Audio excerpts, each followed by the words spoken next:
악인이라는 단어를 들으면 저는 저희 시어머니가 자동으로 연상이 됩니다. 그 정도로 생각도 없고 막 나가는 사람을 본 적도 없거니와 그런 사람이 하필 왜 제 시어머니 자리인지 기가 찰 노릇입니다. 10년 정도 전에 있었던 결정적인 사건 하나로 지금은 연 끊고 살고 있는데 요새 몸이 안 좋아지셨다는 이유로 작은 아들인 제 남편에게 자주 연락하며 저 보고 싶으니 시골집에 데리고 오라고 하신답니다. 저는 아직도 싫은데 어머님은 혼자 다 잊고 사시나 봅니다. 저는 지금 나이가 40 중반이고요. 카페 하나 운영하고 있는 중학생 엄마입니다. 남편이랑 결혼한 지는 벌써 15년도 넘었네요. 지금에야 아파트에서 살고 돈도 남부럽지 않을 만큼 벌고 있지만 갓 결혼했을 때 정말 남편이랑 저 둘 다 멋도 없었고 양가에서 지원도 한 푼 안 받은 채 결혼해서 11평짜리 투룸 빌라에서 신혼 시작했습니다. 저희 친정은 저랑 제 여동생 학생이던 시절에 아빠가 사고로 갑자기 돌아가신 관계로 엄마만 계시고요. 지금에야 여유롭지만 당시엔 아빠 사망 보험금과 월 100만 원 초반 남짓의 연금으로 엄마 노후 준비가 되어 있다고 봐야 했습니다. 시댁은 처음부터 저를 마음에 안 들어 하셨습니다. 친정에 돈도 별로 없고 홀어머니 한 분 계시다는 이유로 결혼을 무지막지하게 반대하셨어요. 그런데 사랑이 뭔지 정이 뭔지 3년 사귄 지금의 남편과 헤어지기 너무 힘들더라고요. 그래서 바보 같지만 시어머니 구박받으며 결혼 강행했고 저 같은 애랑 결혼하면 돈 한 푼 안 대줄 거라고 으름장 놓은 시댁이었기 때문에 시댁에서도 1원 한 푼 받지 못했습니다. 그리고 남편도 그때 9급 공무원 붙은 지 얼마 안 된 나이였고 저도 작은 사무실 다니는 회사원이었기 때문에 둘 합쳐서 월급이 350만 원도 안 되었었던 것 같네요. 그래도 좋다고 투룸에서 살면서 신혼 시작했고 저 미워하고 인정 안 하는 시어머니 마음에 들고 싶어서 시댁도 참 많이 왕래했네요. 시댁은 그리 못 살지도 잘 살지도 않는 수준이에요. 시아버지가 작은 사업체 하고 계시고 집은 경기도에 20평대 아파트 자가로 살고 계세요. 아들 둘 있는데 제가 그 집 둘째 아들이랑 결혼한 거고요. 아주버님도 딱히 돈을 많이 버는 직업은 아니었는데 잘생겨서 그런지 항상 여자가 끊이질 않더라고요. 그러다가 돈 많은 집 딸 약사랑 결혼하셨어요. 큰동서 친정이 엄청 부자인 걸로 알고 있고 그래서 상대적으로 평범한 저희 시댁과 시아주버님이 그 집에서 눈에 안 찼기 때문에 반대를 많이 했다고 들었습니다. 그치만 동서가 마음에 드는 남자니 결혼하고 싶다고 우겨서 결국 결혼이 성사된 거고요. 저희 결혼과 완전 반대였습니다. 시모가 마음고생 많이 하시더군요. 그러면서 어떻게 제 입장은 생각해주지 않으시는지 참 이해 안 가더군요. 시댁에서 아주버님께 5천만 원 해주셨고 큰동선의 친정에서는 거의 10억 정도 딸한테 결혼 비용 겸해서 일부 상속해 주신 것 같더라고요. 그래서 둘이 신혼집부터 경기도 신도시 번화가에 있는 아파트로 시작했습니다. 집은 아무렴 상관이 없지만 돈 많은 친정에 좋은 직업 갖고 있는 형님을 저와는 다르게 두 팔 벌려 환영해 주시는 저희 시댁 식구들 보니 너무 착잡하더라고요. 게다가 결혼도 거의 1년 차이가 나는 바람에 더욱 비교가 되었고요. 시모는 다 같이 있는 자리에서 대놓고 저만 무시하셨네요. 손윗동서는 일단 호칭이 이쁜이입니다. 저는 이름조차 불러주지 않으시고 야, 얘로 일관하셨고요. 어쩔 땐 부르기도 싫으신지 툭툭 치며 저를 부르셨답니다. 아버님은 원체 집안일에 관심 없는 분이라 아무 말씀 없으셨고 아주버님도 대놓고 저한테 구박은 안 하셨지만 저랑 결혼해서 자기 동생이 고생한다는 식으로 앞에서 몇 번 무안 주신 적이 있어요. 그래서 제 남편이 몇 번 발끈해서 형제 싸움 한 적도 있고요. 그럴 때마다 어머님은 그러게 사람이 잘 들어와야 하는데 며느리 하나 잘못 들였다가 우리 식구들 사이만 박살나게 생겼지 뭐야? 너는 어떻게 생각해? 그러게 왜 반대하는 결혼을 해서 이사단을 내? 없는 집 사람들은 복이 없어. 그런 박복한 애가 우리 집에 들어오니 될 일도 안 되겠다. 라고 하셨고 저는 그 말에 눈물이 날 정도로 서러웠지만 왜 아무 말도 못하겠던지요. 그렇게 명절에 다 같이 있는 자리에서 시어머니는 대놓고 우리 이쁜이 약국에서 사람 상대하느라 힘들지? 우리 사돈 어르신들도 이쁜 딸이 고생해서 참 마음이 아프시겠다. 라고 하시며 사람 상대하기로는 더 고될 서비스직에서 일하는 저는 안중에도 없다는 듯 손이 똥서만 어화둥둥 예뻐해주기 바쁘셨죠. 그렇게 저는 집안에서 소외되어 갔고 남편도 그런 제 모습 보기가 마음이 아프다며 시댁 출입을 최대한 안 하려고 노력하더군요. 돈이 다는 아니지만 어쨌든 결혼하면서 형이랑 차별받은 건 제 남편도 마찬가지였으니 마음이 더 서러웠을 텐데 본인도 삐딱하게 나가면 며느리인 제가 더 힘들어질까봐 남편도 최대한 참고 현명하게 굴려고 노력하더라고요. 지금에야 시어머니한테 할 말 다 하는 며느리들이라지만 15년 전쯤엔 그래도 대부분 순종하는 분위기였고 특히나 저는 시댁보다 많이 모자란 사람이었기에 시어머니의 모진 말들을 오롯이 견뎌내야 했습니다. 그런데 저를 무시하는 건 참아도 시모가 저희 친정을 안 좋게 이야기할 때는 정말 우라통 터지고 피가 거꾸로 솟는 것 같더라고요. 아버지는 어떻게 그렇게 갑자기 가셔? 옛말에 남편 잡아먹는 사주가 있다더니 니네 엄마가 딱 그 짝 아닌가 싶다. 그런 사주는 보통 대대로 물려받던데 네가 네 엄마 사주 그대로 빼다 박았을까봐 내가 아주 겁이 나. 둘째 아들놈 잘못되면 내가 너 가만히 안 둔다. 아니, 너 같은 애랑 결혼한 것부터가 잘못된 거긴 하지만서도 라며 정말 모진 말을 내뱉기도 하셨고 친정엄마 안부 묻는단 핑계로 번번이 무시하기 일쑤라 차라리 우리 친정에 대해 아무 말도 안 하셨으면 좋겠더라고요. 물가가 많이 올랐네. 니네 엄마는 과일 사드실 돈이나 있으시다니? 너 정말 네 친정에 돈 죄다 갖다 바치는 거 아니지? 내가 그럴까봐 니네한테 뭘 못해주겠다니까? 없는 집 자식이랑 결혼시키면 밑 빠진 독마냥 돈이 술술 거기로 다 가버린다니까? 내가 니네 결혼할 때 돈 한 푼 안 해준 이유가 있어. 기껏 신혼집 하라고 돈 좀 해줬다가 그 집에 니네 엄마라도 냉큼 데려와 모시고 살면 우리가 뭐가 되냐? 그런 식으로 엄청난 모욕을 하셨고 저도 한날은 참다 못해 어머님, 저희 아빠 돌아가시고 많진 않지만 연금 잘 받고 계시고요. 이래저래 돈이 없으신 것도 아니에요. 게다가 몸 안 좋으셔도 저희한테 절대로 짐 되고 싶지 않다며 항상 일하셔왔고요. 그런 저희 어머니인데 그렇게 모질게 말씀 안 하셨으면 좋겠어요. 라고 눈물 그렁그렁한 채로 얘기했더니 원래 기우는 결혼했으면 이 정도는 다 참으며 살아야 한답니다. 시댁에서 그런 무시를 한 3년 받다가 드디어 시어머니로부터 며느리 취급받기 시작한 건 아주버님네가 이혼하면서부터였습니다. 형님이 딩크하고 싶다고 하셨대요.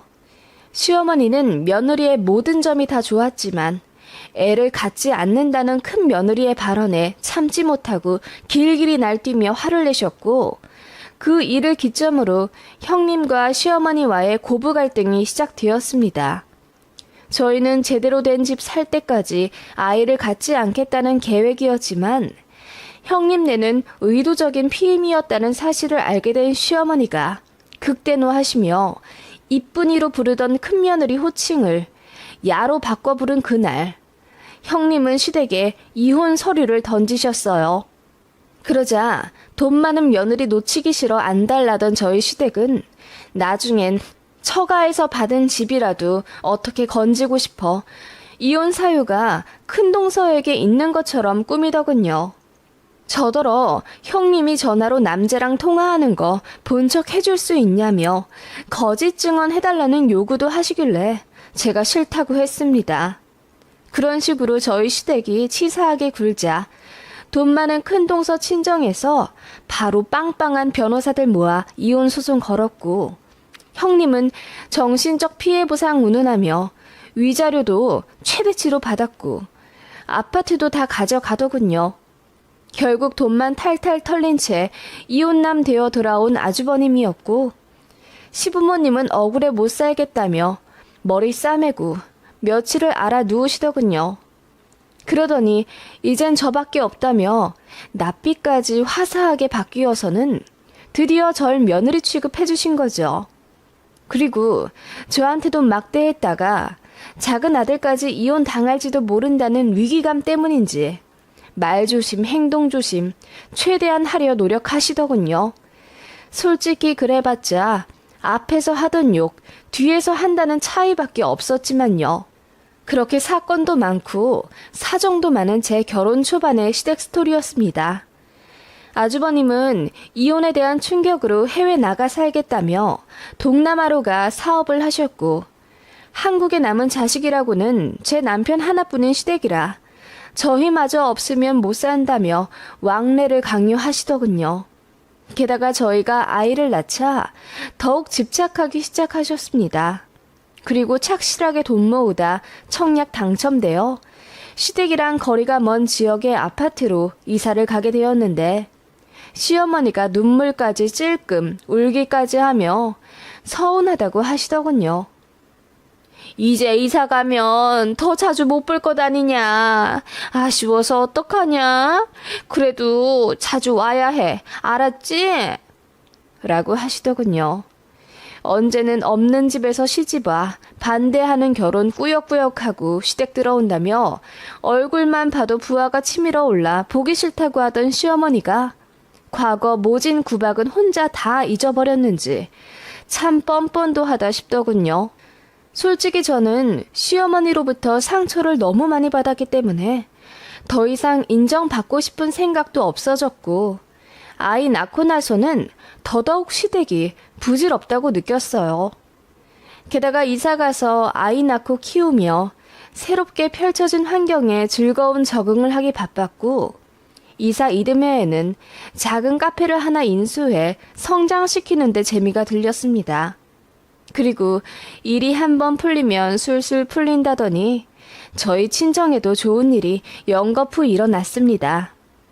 돌아가신 아버지 쪽 친가에서 몇십 년 동안 긴 재산 싸움을 했었고, 저희 엄마는 아빠도 돌아가신 마당에 거기 끼고 싶지가 않아서 그냥 포기하셨대요.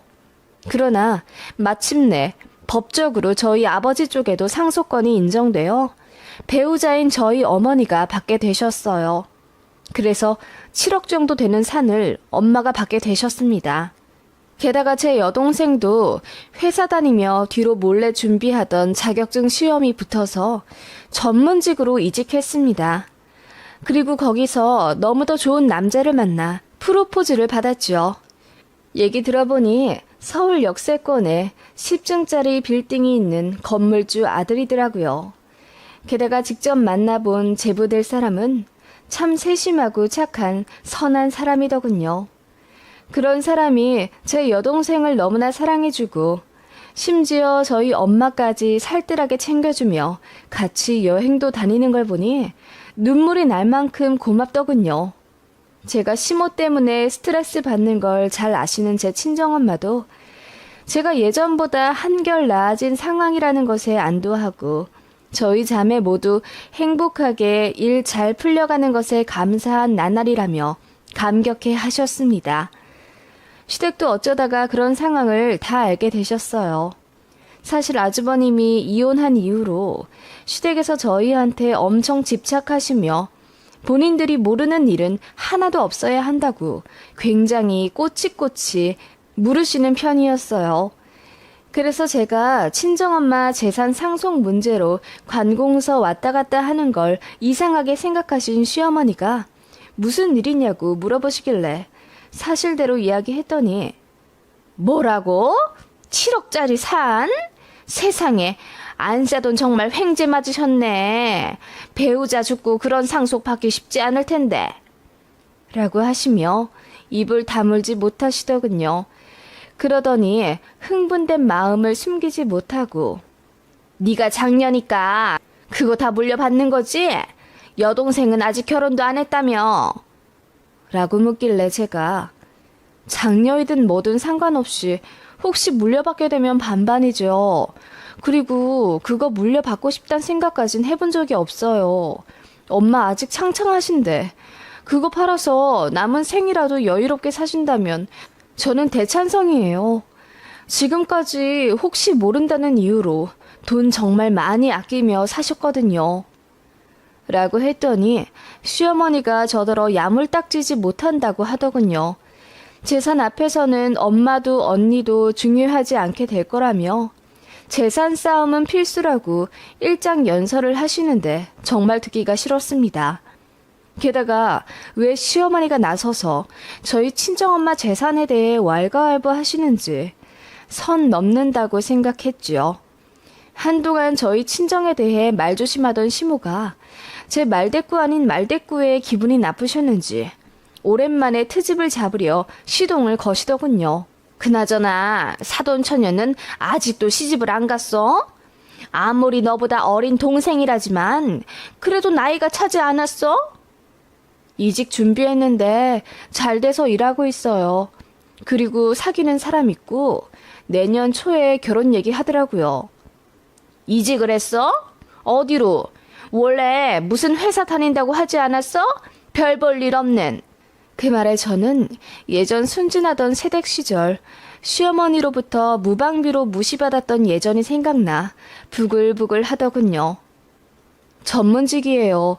국가에서 연구원들이랑 같이 일하는 직업이고요. 돈도 꽤 벌어요. 초봉이 7천만 원이니까 앞으로 더 벌겠죠.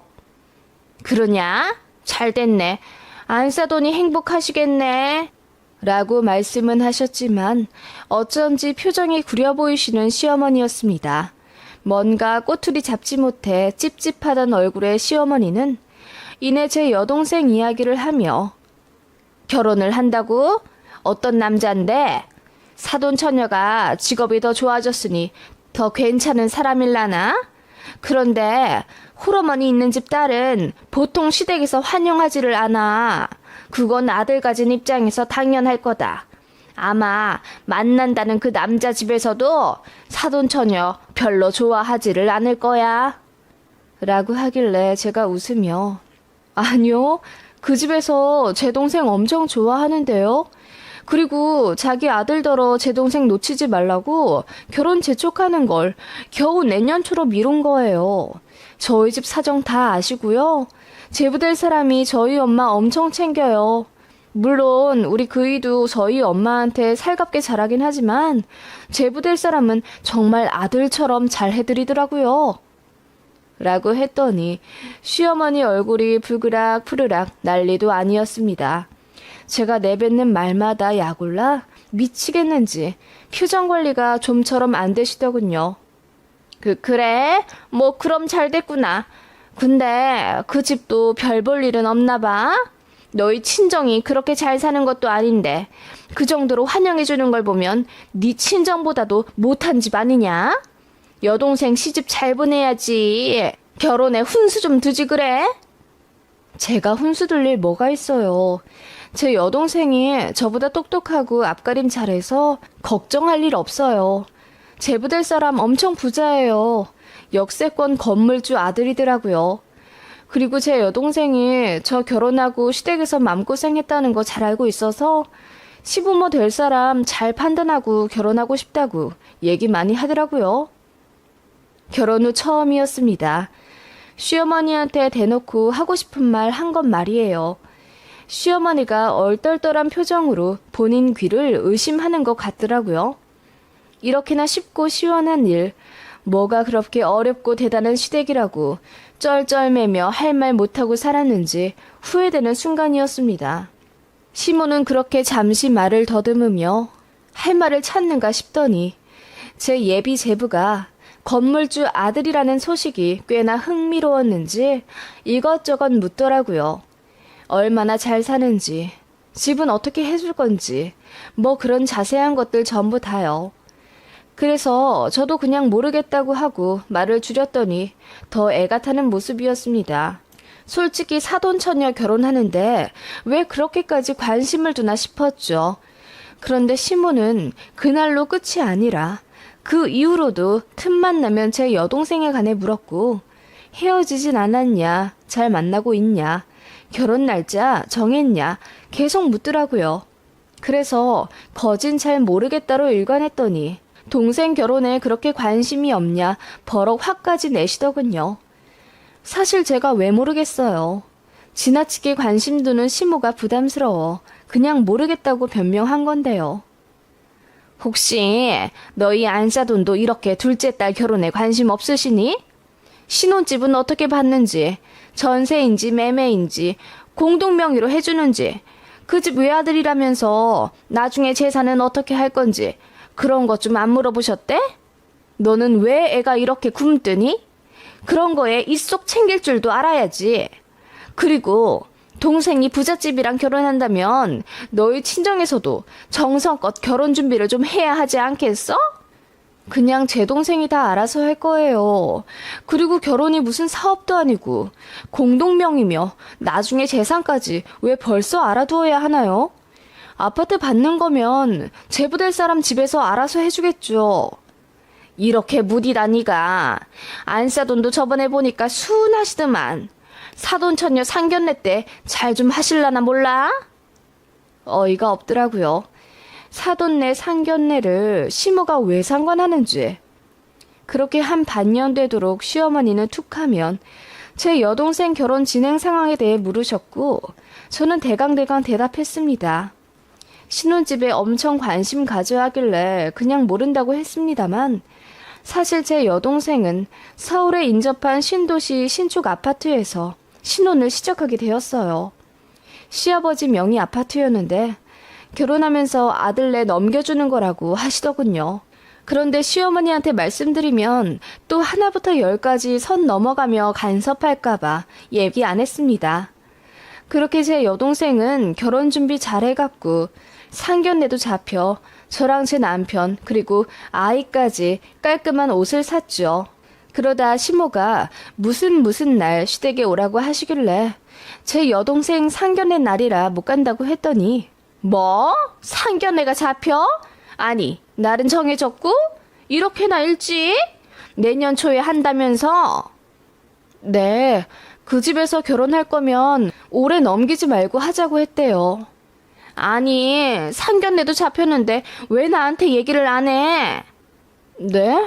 제 동생 상견례 날짜를 왜 제가 어머님께 말씀드려야 하나요?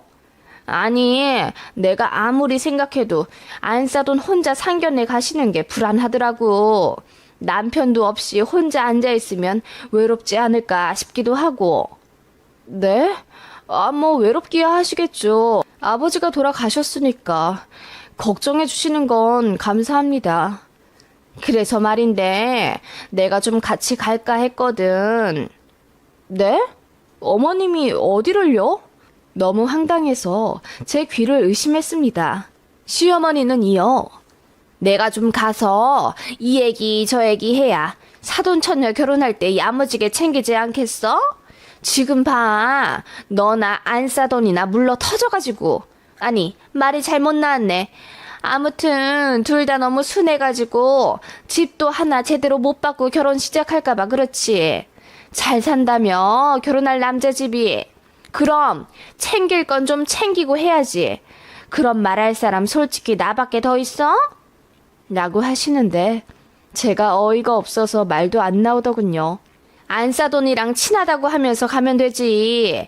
그리고 그래야 무시도 안 당하지. 엄마 혼자 앉아있으면 무시해. 아니, 어머님, 그게 무슨 말씀이세요? 그리고 어머님, 저희 친정엄마랑 안 친하시잖아요. 연락은커녕 언제는 제 앞에서 박복하다 험담하실 땐 언제고. 제가 한마디 했더니 시어머니가 민망한 표정으로 그건 제가 성에 안 차는 며느리라 마음에 없는 말을 한 거라며 앞으로 친하게 지낼 거라네요. 그러실 필요 없다고 했습니다. 그리고 어느 집 시모가 사돈처녀 상견례에 참석해요. 말도 안 되는 이야기 하지 마시라 했습니다. 그렇게 딱 잘라버리려는데 시모가 갑자기 화를 내더군요. 네 제부될 사람이 부자면 너한테도 콩가루 떨어지지 않겠냐? 너는 결혼까지 한 애가 네 가족도 잘 챙길 줄 알아야지. 어쩜 그리 생각이 단순해? 네? 무슨 말씀이세요? 네 가족 말이야. 우리는 안중에도 없냔 말이야. 좋은 기회가 생기면 딸린 가족도 많은 네가 현명하게 좀 잘해서 다 같이 잘 먹고 잘 살 생각을 해야지. 그저 네 동생만 잘 살면 된다고 손 놓고. 시모 말은 이러했습니다. 저에게 딸린 가족이라는 건 제 남편과 아이는 당연하고 시댁까지 포함이더군요. 그리고 제가 갖고 온 게 없으니 부자 제부로부터 받는 콩고물로 만회를 해야 한다는 겁니다. 어머님, 듣자 하니 어이가 없네요. 아니, 왜 제 동생 결혼에 어머님까지 득불이 하시는데요? 저희 엄마나 저는 제 동생만 행복하게 잘 살면 되고 제부 배경보다 사람 됨됨이 보고 허락한 거예요. 제 동생 너무나 아껴주니까요. 그리고 제분의 집에서도 제 동생 많이 사랑해주니 제가 다 마음이 편하더라고요. 저는 사실 어머님한테 구박 모질게 받았잖아요. 아니, 그건 뭐, 아니, 넌 왜 자꾸 지나간 옛일을 꺼내니? 아무튼 그래. 이제 상관 안 할 테니 알아서 해라. 어머님이 허락하실 일이 아니죠. 원래 저희가 알아서 하는 일인데 왜 감나라 배나라 하시는 거예요? 이게 보자 하니까? 그렇게 어머님은 자신의 검은 속이 다 드러난 게 창피했는지 소리를 버럭버럭 지르며 다시 예전에 그 구박하는 악랄한 심으로 돌아오셨더라고요. 저도 맞서 싸웠습니다. 세상 사람들이 다 어머님처럼 계산적인 줄 아세요? 그리고 뭐라고요? 저희 엄마 혼자 상견례 앉아있으면 무시한다고요? 뭐 눈엔 뭐만 보인다고. 어머님이 제 친정엄마 혼자 있는 거 대놓고 무시 엄청 하셨잖아요. 제가 결혼 초기에 어머님 폭언 다 참은 건 그래도 제가 선택한 가정이고 제 책임도 있기 때문에 참아드린 거예요. 네가 안 참으면 어쩔 건데? 안 참으면 아주버님 꼴 나겠죠. 형님이 왜 이혼한지 모르세요? 어머님 하는 말에 상처받고 더는 답 없다 생각해서 떠난 거잖아요. 제가 소리를 버럭 지르자 시모가 얼굴이 허해지며 달달 떨더군요. 그리고 다 얘기했습니다. 자꾸 우리 집 무시하시는데 아빠 돌아가신 게 죄도 아니고 시댁도 입떡 벌어질 만큼 잘 사는 것도 아니며 우리 결혼한다고 뭐 하나 해주지도 않았으면서 대체 뭐가 그렇게 잘나셨냐고 소리 질렀습니다. 순종적이고 조용하던 그리고 만만하던 둘째 며느리가 악다구니를 지르며 할 말 다 하니 꽤나 충격이었던 모양입니다. 그래서 앞뒤 못 가리고 사돈처녀 상견례까지 가네마네 헛소리를 했던 거겠죠. 제가 난리를 치니 시모는 급기야 눈물까지 쏟더군요. 울거나 말거나 본 척도 안 했습니다. 너무 징그럽게 느껴지더라고요. 남편한테도 얘기 다 했어요. 시모랑 이런 일로 싸우는데 당신이 이해 못하면 난 그냥 이혼할 거라고요. 그랬더니 남편이 저더러 잘 내뱉었다고 하더라고요. 그리고 시모한테 전화로 또 한 소리 한 모양이더군요. 부모 편 안 들고 와이프 편 든다며 시아버지까지 나서서 화를 내셨고 그 바람에 정말 대판 싸움을 하게 되었습니다. 명절에도 저희 얼굴 보고 싶지 않다며 영 끊자 먼저 말씀하셨고 저도 그러겠다고 했죠. 그리고 나서 저희한테 말도 없이 시골로 이사를 가셨더라고요. 그렇게 연 끊긴 채 10년을 산 거예요. 시어머니가 저 카페 한다고 했을 때 능력도 없는 게 뭐하러 아들 돈 쓰냐고 타박하시더니 네, 이렇다 할 능력도 없는 저는 그저 친절이라는 무기를 내세워 고객님들을 대했고 디저트류가 맛있다는 입소문이 타 카페 크기치고는 장사가 제법 잘 되었어요. 보증금 5천에 월세 70만 원짜리 가게에서 월 매출 1,500만 원 찍었네요. 시아주버님은 동남아 갔다더니 결혼도 안 하고 외국인이랑 살림 차려 한국에 오지도 않는다더군요. 간간히 시고모님이 전화하시며 이제는 시댁에 연락 좀 해보라고 간 보시더군요. 시부모님이 말은 못해도 미안해하고 있다. 젊은 니들이 먼저 다가가라 하시면서요. 그리고 몇 달 지나지 않아 시어머니가 먼저 카톡을 하셔서는 요즘 몸이 안 좋아서 그런지 저희 생각이 많이 난다더군요. 죽기 전에 한 번만 보자고 하셔서 그냥 남편만 보냈습니다. 편찮으시기는커녕 시골에서 좋은 공기 마시고 잘 사시나 보던데요. 그냥 그렇게 각자 잘 살면 되지. 왜 자꾸 제가 보고 싶다고 부르려 하시나 몰라요. 저는 앞으로 시모 얼굴 절대 보고 싶지가 않네요. 저희 친정까지 싸잡아 무시당했던 일들 생각하면 좀처럼 용서가 안 돼요. 제가 너무한 건가요? 여러분 생각은 어떠세요?